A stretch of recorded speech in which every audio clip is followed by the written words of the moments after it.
Well, g'day, and welcome back again to Zhongshan. And today we are here with Jerry from the channel Jerry's Take on China. If you haven't seen it yet, go and check him out. He does very, very good stuff. There's lots of stuff we could talk about with Jerry. He covers a wide variety of stuff on his channel, but I want to know about his bike riding. It's something I find really interesting, and it's something I'd like to get into doing in the future. So, Jerry, yes, you've ridden a long way around China. About 40,000 kilometers over the last 12 years.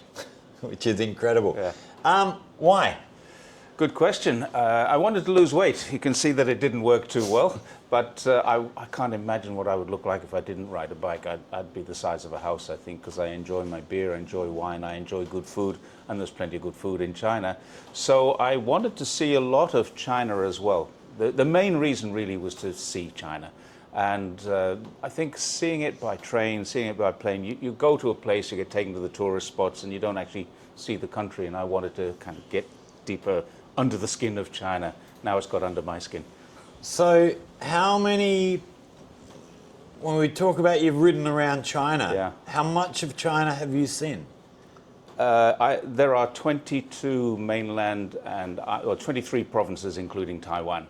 I've been to them all. There are 5 autonomous regions. I've been to them all. There are 4 municipalities. I've been to them all. And there are 2 SARs. I've been to all of them. So every single administrative region of China I have visited. There is nowhere that I can say I haven't been there yet.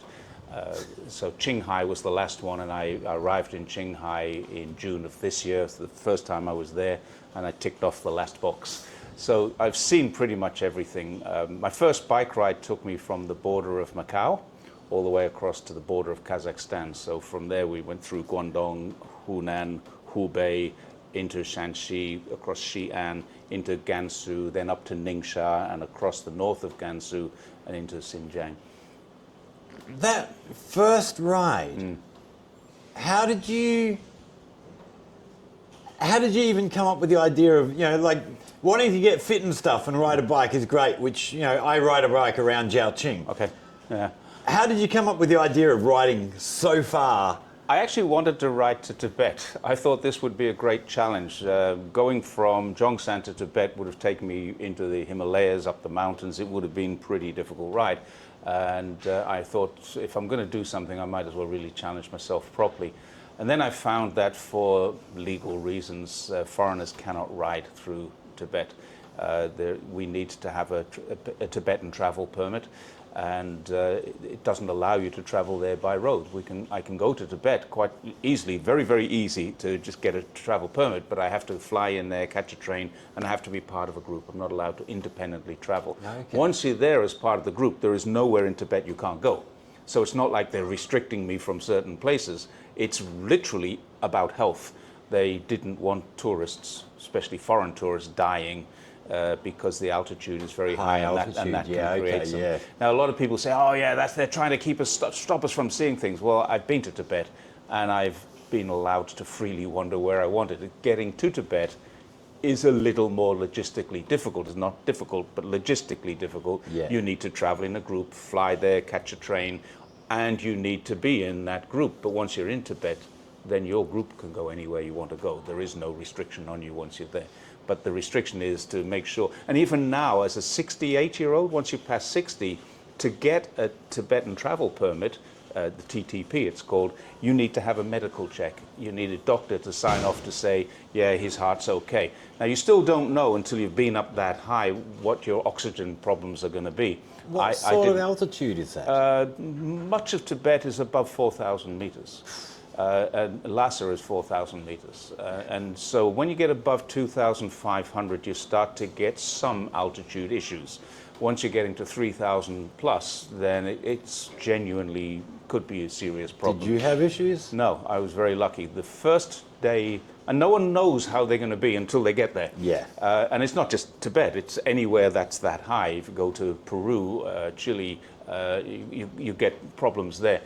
In fact, Lima has more foreigners dying of altitude-related things than China ever has, and the reason is China controls it. Yeah. So there is an issue about it. There's no question about it. If you Google the statistics on altitude-related tourist deaths, it's Peru and Chile that have the most, I think. Peru, definitely. So when I got there, the first day, I was fine. I didn't have any problems. I didn't even feel... What I did find was a kind of slight metallic taste in the mouth. Yeah. I don't know. It's not polluted. The air is clean, but it was just a taste in the mouth was different. And dryness. And then I went to bed at night and I woke up about 1 o'clock in the morning with a thumping headache. And I took a couple of aspirins, went back to bed, and I woke up in the morning with you feel I've had a headache, but it's not there now. Yeah. And from there I was okay. Everyone else on my bus, almost everyone on my bus, was using have canisters of oxygen. And I just didn't feel the need for that at any stage. So it wasn't like I was saying, oh, look at me. If you needed it, you would take it, because everyone else was taking it. What would be the best place you've ridden in China? Probably Guangxi. My wife and I had 7 weeks. During COVID, when the rest of the world was saying China's locked down and they're welding people into their houses, we got on our bikes and went for a 7-week bike ride. So we rode through your hometown, through Zhaoqing, Yunfu, and into Guangxi, and we spent 7 weeks on the road visiting so many different places. And the reason it was best, because we had no destination in mind. Yeah. We were just going for a ride, and we also had no timeline. We could take as long as we wanted. So normally when I'm on a road, on a journey, I've got a destination, and we kind of focus on getting to there rather than meandering around and just having a look. enjoying And so for that experience. reason, that was probably the best of my bike rides. I could probably write a list of the top 10 most beautiful places, but I couldn't rank them as 1 to 10. Yeah. Because there's just so many places that say, this is beautiful. Yeah, but so is this. Which one is number one? So there's probably 10 or 12 places. Riding in the Tian Shan Mountains in Xinjiang, nothing's more gorgeous than that. And then you turn a corner in Gansu and you see this snow-capped mountain range in front of you and you go, wow, there's nothing more beautiful than that. And I mean, you keep running out of adjectives to describe how beautiful China is. Beautiful doesn't do it. What about the worst place to ride? Qinghai, the Tibetan plateau. That was an easy one. You didn't take long to answer that. No, that one's a very easy one. We got into a place called Wulan or Ulan. Depending on the spelling, it's either W-U-L-A-N or U-L-A-N. It's basically in the middle of the Qinghai Plateau, and we'd cycled from Xining to get there, and we'd gone over a couple of good mountain passes up to 4,000 meters. So, all of us had experienced some kind of dizziness or maybe a bit of nausea. Anne experienced nausea, one of the other guys didn't. There was one day I experienced a little bit of dizziness. I lost balance, wasn't quite right, and that was all altitude. Yeah. But you just sit down, have a rest, have a cup of coffee, and you're fine. But we left Wulan and traveled by truck through a place called Delingha. And Delingha is a military installation. It's where they build Dongfeng rockets. So it's very sensitive, and foreigners are not allowed to stop in Delingha. So we crossed that part of the Qinghai Plateau by truck. And I'm so glad we did. We didn't actually ride it. It was dangerous enough in a truck. I mean, literally, there are about 700 kilometers of no man's land. Yeah. And we're talking Martian landscapes, moon landscapes. We're talking the place where not a shrub will grow. Nothing grows there. And there's just rocks and a road running through it. That's it. And the wind is brutal. The temperature is either freezing cold or boiling hot, depending on what time of day it is, and it's just a horrible place to be. We traveled in that van, we traveled just short of 900 kilometers, and it took 12 hours. It is fairly, and the van was going fast when he could, but the roads sometimes just deteriorated into almost nothing. Yeah. And I would say and in fact, I made a video, said something about if you're thinking about traveling in Qinghai, don't. Simple as that. It doesn't matter how experienced you are. Talk to the audience here. It doesn't matter how experienced you are. It doesn't matter how much gear you've got, what you can carry, how strong you are. If you try to cycle through that region and you do not have a support vehicle, there's a strong possibility you won't make it to the other end. It will kill you. It is that dangerous. Yeah. So this is a bike that you Yeah, ride. this is it. It's a Chinese-made Xing Qidong. And I just found out that you can buy this bike online now for 36,000 RMB. I paid 8,000 for it, and it was a relatively, it's a brand new bike, but it was a relatively new company, startup. So we obviously got a good deal on it. And I mean, it's hard to tell when you look at the coloring of it. I mean, it's traveled. This has seen more of China than most Chinese people have. We shipped it up to Hohhot in Inner Mongolia. And from Hohhot, we cycled to Qinghai and then cycled across part of Qinghai. And then we cycled in Xinjiang from Korla, which is also known as Bayingulin, all the way to Kashgar. That's 800 kilometers across the Taklamakan Desert. So this one has seen some real action, and it still looks, to me, it looks as good as new. It has been cleaned since we got back, and did a little maintenance. So I put a new tire on the back, and I changed my gear cable because there's a lot of gear changes going on. It was stretched. But yeah, it's done well. So this is an electrically assisted bike. Correct. We've got an electric motor down here. Yeah, that's the motor down there. For those people who have never ridden one of these bikes, how much, how do I put the question I want to ask? How much did it assist you? Yeah, how big a cheat am I? Yeah. I know a lot of people think this. Oh, he's using an electric bike, he's cheating. I'm 68 years old, give me a break. You know, when I started riding, I didn't use an electric bike. I rode across China from the southeast to the northwest. I rode from Harbin in the northeast down to Zhongshan, where we are now, which is 3,200 kilometers without any assistance. Then my wife and I and another friend flew to Urumqi, and we rode back again with no assistance. So I don't have to prove anything to anyone. Yeah, we've done the hard yards. You've done Now, when we got this one, and the idea of this is both my wife and I have knee problems. Yep.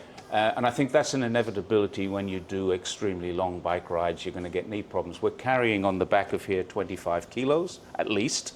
And when you're going into the desert, it might be as much as 35 kilos because you're carrying 8 or 10 liters of water. Yeah. They've got a backpack which has got 1.5 liters of water in it on a sucking tube. And I've got my computer gear. I have, this is my toolkit there. That weighs a couple of kilos on its own. In here I have all the stuff that I'm going to need, like, you know, my phone goes onto the bracket there, but I've got my glasses in there that are not my sunglasses.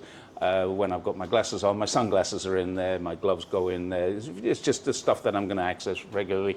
There's a lock attached to it here. So you're carrying about 30 to 45 kilos of extra gear on your bike. The bike itself weighs 23 kilos. Without the battery, it would probably be about a 12 kilo bike. Yeah. The battery's not that heavy, but the build of the bike needs to be heavier to accommodate the battery. So one of the offsets is if you run out of power on this, you've got nothing to help you except your legs. Yeah.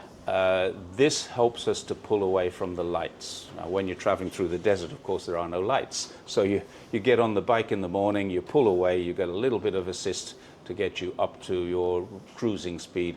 And I have this, it has 5 settings. I have it on setting number 1.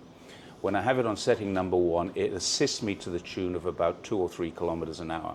My legs are still doing all the work, but I'm going a little bit faster. If I switch it off, my legs will do the same amount of work, but I'll pull back to about 19 or 18 kilometers an hour instead of 22 or 23. So maybe as much as 5 kilometers an hour. When I go up to setting number 2, I'll probably do 25 or 26 kilometers an hour. The difference is really the speed with which you get there and how you pull away from a set of lights. Yeah, when you're stopping fully and starting. loaded and stopping and then starting all the time, as you have to do in cities, and we do ride through cities. Yeah. To get to the desert and to get to the mountain ranges, we ride through cities. Then when you're going up a mountain, you put it onto number 3, and I can assure you it's still very, very hard work. And people say, well, why don't you just use the accelerator? It's got an accelerator. We could just zzz up the hill. If I went up a hill with that accelerator, I'd probably get 30 kilometers of range. If I travel with the bike on setting 1, I can get 240 kilometers on the flat and probably at least 100 kilometers, even going up those mountain ranges in Qinghai where you're getting up to 4,000 meters. There was not a single day where I took this down below 20%. Yep. So we're using a little power to give us a lot of energy assist. Yeah. So it's not really cheating anymore. It's just an assist. It's not like I'm going around with an accelerator on a motorbike, or I'm going around with, if we're bought an electric bike, and a proper electric bike does not pedal assist, then you would probably get 80 kilometers range. Yeah. You buy this thing, you've got 240 Yeah, kilometers. well, I've got an electric scooter type thing back in Jiaqing, and that's 80, maybe 90 if you're sort of taking it easy. Yeah. But yeah. So on this, I'm currently on over 150 kilometers on this charge, and it's still got. If I switch it on now, you'll be able to see it's got 50 or 48% or something left. So 150 kilometers has been done on this charge, and it's 49%. 49% still. So yeah, you're getting up close to 300k. It won't. As you get closer, it drops goes down quicker. Yeah. Yeah, but I will get over 200. What else can we ask you about? If someone wanted to do this, what advice would you give? The easy advice is don't do it. Anyone who wants to do it can. I have this great expression that I use: if you think you can, or you think you can't, you're probably right. Yeah. That's something that I live by. And when I said I'm going to do this, I told everyone that I'm going to do this. And the reason I told them was because I didn't want them to say, "Hey, you didn't do it." I wanted to be able to do it and then say, "I did it." Yeah. So peer pressure is one thing. Preparation is everything. When you're thinking about this, you've got to know your routes. And that doesn't mean you plan every single road. You've got mapping, but you've got to understand the terrain and the ecology of the place you're going to. Are you going to ride, for example, if you're riding on the east coast of China, there's nothing wrong with riding on the east coast of China. You'll ride 30, 40 kilometers between towns and 50, 60 kilometers between cities, and you've got places where you can stay, where you can buy food. But if you're riding through Western China and you're in Gansu, you might have 180 kilometers before you come to the next town. Yeah, so you've got to carry your camping gear. Between. Yeah, you carry camping gear, cooking gear, you carry excess water, you carry food. Whatever you carry is going to keep you sustained. I think most people would say it's not dangerous. I would never say it's dangerous. No matter how remote you are, even in China, you can be on the most remote road and cars and trucks are using it. So there's constant usage of the roads. Yeah.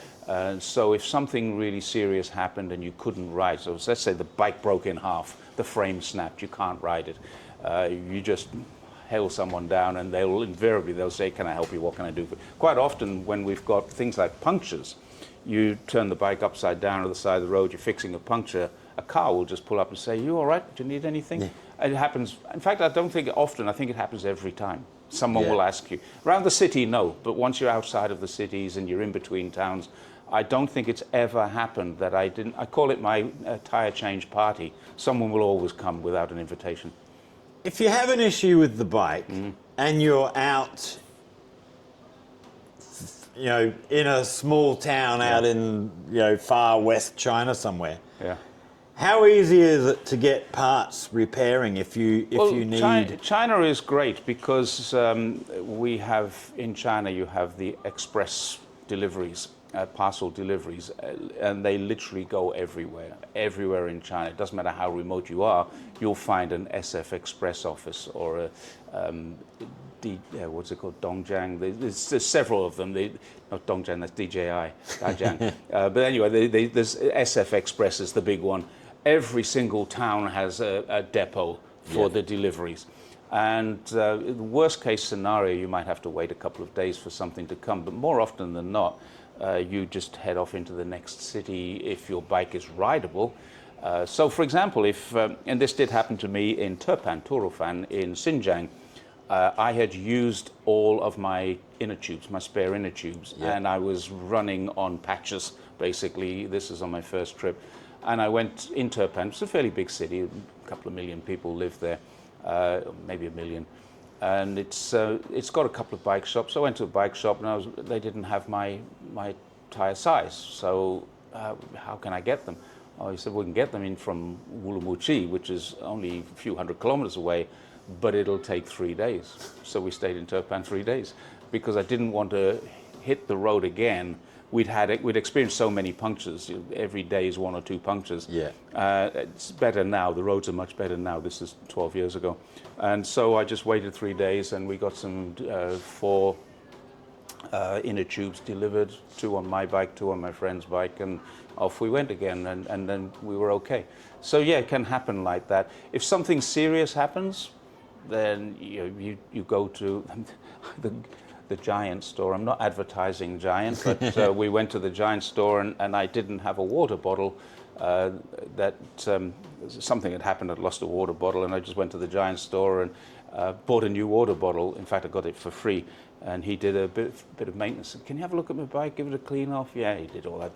Cleans everything off and gives it a bit of maintenance. Tweaks the brakes, tweaks the gears, and they'll do that for you. Most of the time, they do it for free. And I tried to pay him. He said, no, it's okay.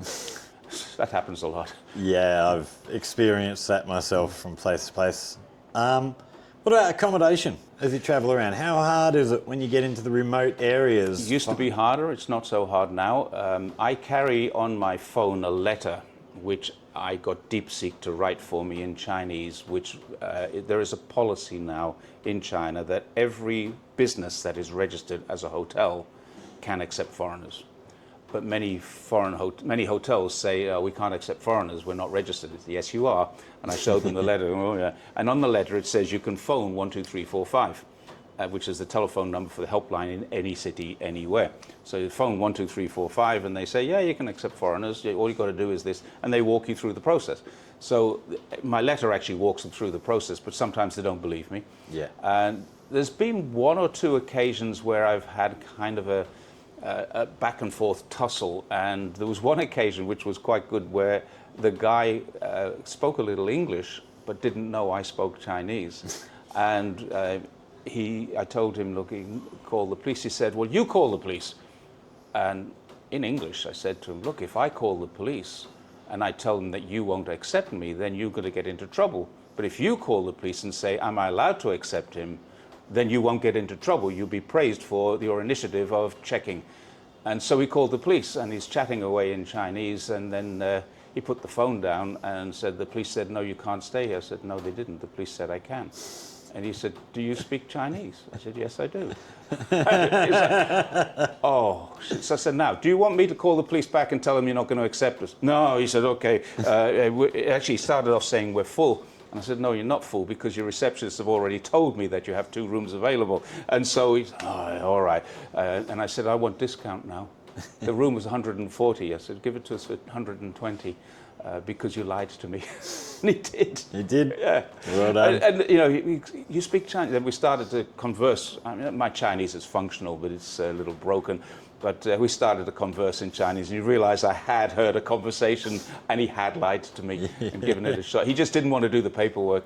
He's got to take photographs. He's got to put the photographs onto an app. The app registers us with the local police. Yeah. It's all done on the phone. It's not difficult. They've just never done it and don't know how. Yeah, well, if you're in an area like that where they don't see foreigners, I mean... Oh, we stayed in one town in Inner Mongolia where there was 1 hotel, 1 convenience store, and 1 restaurant. We used them all. And we got into the hotel, and the guy just said, I don't know what to do. And so there's also a police station, of course, because it's a town in China. They all have police stations. And he said, look, I'm going to call the police and ask them what to do. So 2 police came round and said, oh, well, yeah, you're going to stay here, but we just don't know how. So I said, well, can we get a room while you sort this out? Yeah, all right. Yeah, so we got into the room. They kept our passports, sorted everything out. We went round the corner to the only restaurant in town, had a meal, came back, everything squared away. We got the rooms and everything is fine. 99% of the time it's fine. I went through a few years ago, up until probably the Guangxi ride, which was in the middle of COVID. And the worst place was not Guangxi. No one cared in Guangxi. Yeah. It was Guangdong. Riding out of Guangdong, to get from here to the Guangxi border is a week's riding. Yeah. From here to Yunfu is a few days. And then from Yunfu, you're into Guangxi the next morning or the next day. And Yunfu actually said there is not a single hotel in town that can accept you.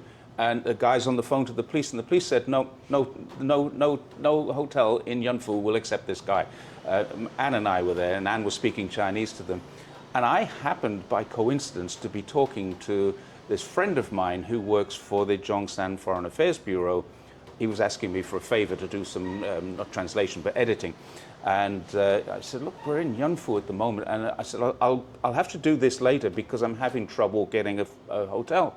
And he said, Yunfu? He said, oh, my college roommate is in the Foreign Affairs Department in Yunfu. Let me get in touch with him. Okay. And then 10 minutes later, the phone rings and you can go to this hotel and you can stay there. Just like that. So was that difficult then because of the COVID? No, it wasn't COVID that made it difficult. It was just the bureaucracy.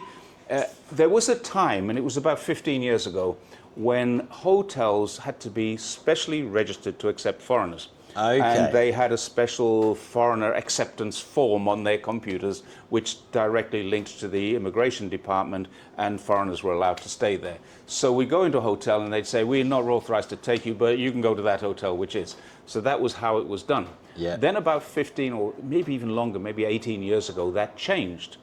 But the word didn't filter through. It doesn't. Until get down to the bottom. 2024, on July the 27th, 2024, the State Council Information Office, the Ministry of Commerce, and the Ministry of Foreign Affairs jointly released a declaration, a policy that said every hotel that is a registered business as a hotel can accept any foreigner as long as they are legally in China. So if you've got an illegal visa or you don't have a visa and you've overstayed, so there might be problems, you're not legally in China, they can't accept you. Yep. But if you've got a visa, you're within your visa period and you're traveling in China, you can go to any hotel and you can get into a room. Some of them will say, but we're not registered, and you say, here's this letter, show that they read this and go, oh, yeah, okay, Yeah. and it shows you, open this app, go to this, and I've actually got the letter saved on my phone, and I've only once had that. I had that in Foshan. is that my letter? Because I've sent this to about 100 different people.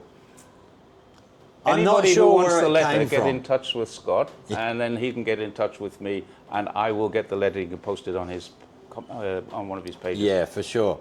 Yeah, in Foshan is the only time I've had that happen. Guangdong. And that was a small hotel. We were over for the Gaelic, for the Gaelic Gaelic Games last year. Yeah. And I'd actually done all the paperwork. She'd taken the photos of my passport and stuff. I'd paid my money. And then the boss She says- was walking me up the stairs, yeah. and then she got a phone call. Yeah. And, I sort of thought about pulling out this letter, and I thought, nah, I'll just go to another hotel around the corner. Yeah. I can't be bothered arguing. Sometimes I make a point of it. Sometimes, and that's not arguing; it's teaching them. Yeah, better way to put it. Yeah, you're teaching them, and then somebody else is not going to have the same problem. But if you're in a really, really remote place, and there's only one hotel or two hotels, then you really have to stand your ground, and that's the way to do it. Interestingly, Xinjiang, no problems Yep. at all. Because Xinjiang has quite strong policing for obvious reasons, and the police are very aware of who you are. There's a bureaucratic process that you have to go through in Xinjiang. When they register you into a hotel, they send it to the police. Almost every single day, the police will come to your hotel, knock on your door, and say, can we see your passport, please? Now, they've already seen a photograph of it, they've seen a copy of it, they've seen the thing, but they want to actually view it for themselves. It's bureaucratic. Yeah. When you're standing on the side of the road and the policeman looks at you and says, you're a foreigner, because sometimes I look a little bit like a Uyghur, apparently. I wear the Uyghur hat. And someone will say, a police officer will say, what are you doing here? You say, I'm riding a bike through China, and can I see your passport? That's curiosity. Yeah. That's not oppression, it's not persecution, it's curiosity and bureaucracy combined. They now know that you are legitimately in China, and they'll tell their boss, I've just seen a foreigner and he's riding through China, and the boss says, oh, well, thanks for letting me know, I'll tell the other guys on the road there's a foreigner riding through China. That does happen. And I've actually asked them, can you tell your friends, tell your mates, tell your colleagues, so that we don't get stopped every few hundred meters? There are a lot of They'll police there. probably still want to stop you to get a photo with you and That stuff. does happen anyway. too. Yeah. That does. Or to share some fruit. Oh, got this melon here. Let's slice off a piece of melon for you. That's an amazing thing. Yeah, I mean, you get out in the rural areas in China. I mean, I haven't travelled anywhere near like you have, but I've done the rural areas in Guangdong, Guangxi, and they're just so generous Yeah. when you get out in those places where they don't normally see foreigners. You know, Try doing it in Xinjiang, where they're supposedly oppressed. Yeah. These oppressed people are always inviting you into their house to share their fruit and to share their drinks and have a dance with you. Next year, I'm hoping to get up there. So You should. yeah, I'll go and experience it. Well, thanks for talking. Yeah, I mean, I've been following you on YouTube for quite some time. Do you want to give for anyone who's not following Jerry, what's your channel? How would you describe your channel? How do I describe it? It's called Jerry's Take on China, my take on China, and I would describe it as a little political, very positive. I try not to be negative about China, and there are many negative things about China, I understand that, but there's so many channels doing it that I avoid it, and I just stick to the positive stuff. I try and correct the misunderstandings of China. Yeah. Now, open-minded people, anyone who's open-minded would look at my channel and say, well, this guy's telling me something. It doesn't matter what they believe. This guy's telling me something that he's supported with either documentation or personal experience or academic reports. It's very hard to refute, but I still don't think this is true. So then those people can write to me and ask me to explain. And when that happens, quite often I will take that explanation and make another video about it because it answers a query that somebody had. So the reason I do that is I'm trying to eliminate all the possible caveats. So, if the BBC will say, this is going on in China. China has cured cancer, but at what cost? Yeah. China's cured cancer is a fantastic thing, but at what cost? They experimented on children. Yeah, they experimented on children who were dying of cancer without treatment would have died. So China experimented on those children. Now, I have a son who died of cancer. And for about 2 years, they were giving him experimental medicine to see if it would keep him alive. Yeah. And it did for about 2 years longer than he would have kept being alive. He was diagnosed with just a few months left to live, and he lived nearly 3 years after that diagnosis because of experimentals. So what I try and do is to find out what that story was. Were they experimenting on children? No, of course they weren't. They had some children who were going to die. And they took those children and said, look, Mum, Dad, we've got this your son's going to die, your daughter's going to die. We've got this experimental medicine that might do something. Would you like to try it? Yes. What parent would say no to that? Of course I want to try it. So that's why I do that. I look at those stories and I say, well, here's the real story. Here's the reality. This is the truth in China. So when media in the West, not just the BBC, media cherry picks, economists cherry pick a piece of information and say China's collapsing because the rate of youth unemployment has just soared to 30%. Well, yeah, it did.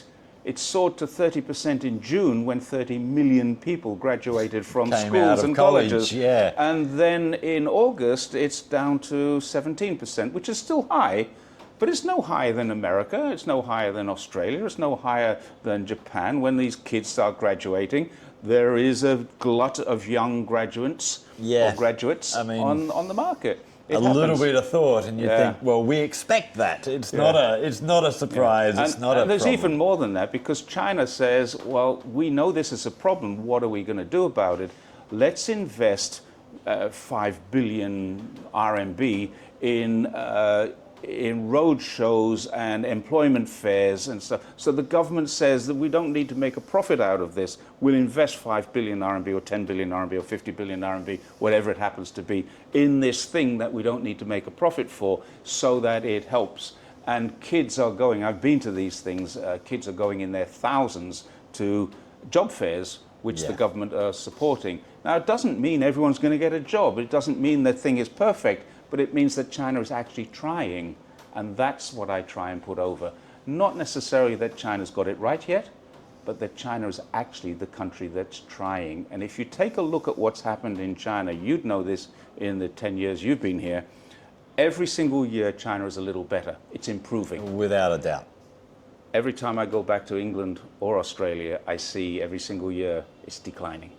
So there's the difference. One country is doing what it can to improve. The other countries are saying, oh, look, China's doing it wrong, China's doing it wrong, instead of what can we do right?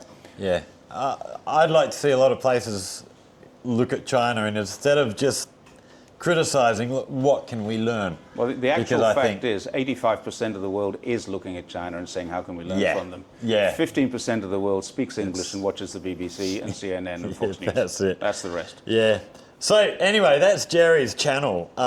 If you haven't, I would hope most of my subscribers have come across you already. I But think if you haven't, we have a very joint subscriber base. yeah, probably so.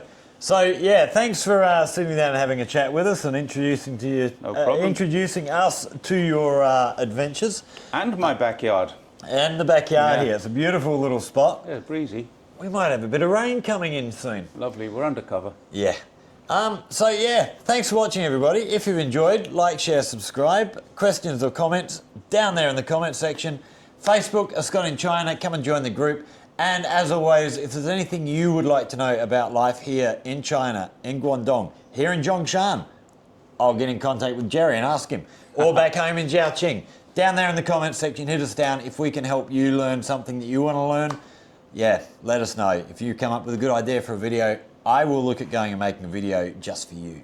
So thanks for watching, everybody. Stay safe, and we will see you all in the next one. Cheers. Thank you, Scott, and thank you, Scott's audience. Thanks, Jerry. And done.